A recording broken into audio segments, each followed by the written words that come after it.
when we talk about Miss Janet, yung efficiency, no? Ako, I'd like to think that when you're planning for retirement or planning for anything else in life, kung ano man yung goal mo, pero of course, let's talk specifically about retirement. Um, I'd like to use the example of building a house. Hmm. So when you build a house, what's the most efficient way on how you will build your house, no? One way is pwedeng ikaw lang, di ba? Ikaw lang magbe-build ng sarili mong house. Ikaw mag-source ng lahat ng materials, mag-aaral ka kung paano ba gawing solid yung foundation ng land mo, ano yung materials na tamang gamitin. So you can really do it on your own. Pero of course, it's at the expense of your time. And you also run the risk of if you don't know what you're doing, it might be an expensive mistake down the road, di ba?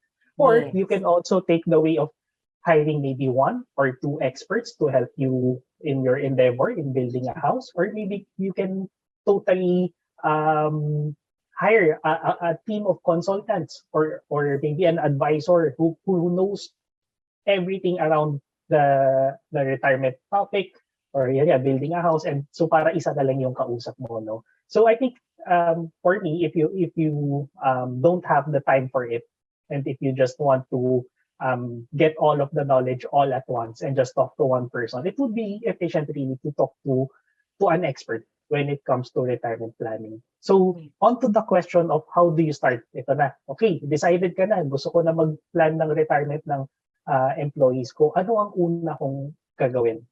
So, if you are a company, usually what they do is they come up with a team or a department, or you can call it a board, which will handle the retirement program of your company. So usually po hindi siya isang tao lang. Lalo na if your company is public, it's really a group of people na pagbobotohan nila ano yung paano gagalaw yung retirement program nila, no? So ang mga kailangan i-determine ng group na yon or yung team na yon, they have to determine, of course, where to put the money of the company in order to grow it. Are we going to just save the money or i-invest ba natin siya? Kung i-invest natin siya, saan ba natin siya i-invest? Kasi you can invest it in several instruments. Yes. So later we can talk about, pwede mo kasing, depende sa napag-usapan ninyo, napag-agreean ng company. O sige, invest natin sa stocks, invest natin sa bonds, or sa mutual funds, or yung iba ginagawa, real estate or artwork, pwede yun. It really depends on your plan. And of course, you have to determine then ano yung conditions natin in order for the company or for the employees to get our retirement pay. Do we just abide by the law, or do we set up an early retirement? Do we just give out this amount, or do we want to give a little extra?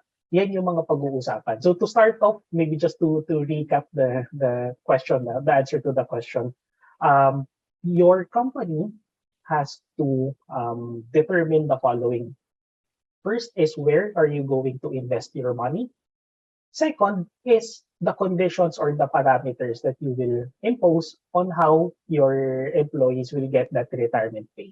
And of course, it helps that if you have a team who will do this together with you. So hindi lang mag-isa mo siyang ginagawa at mag-isa ka lang nagde-decide.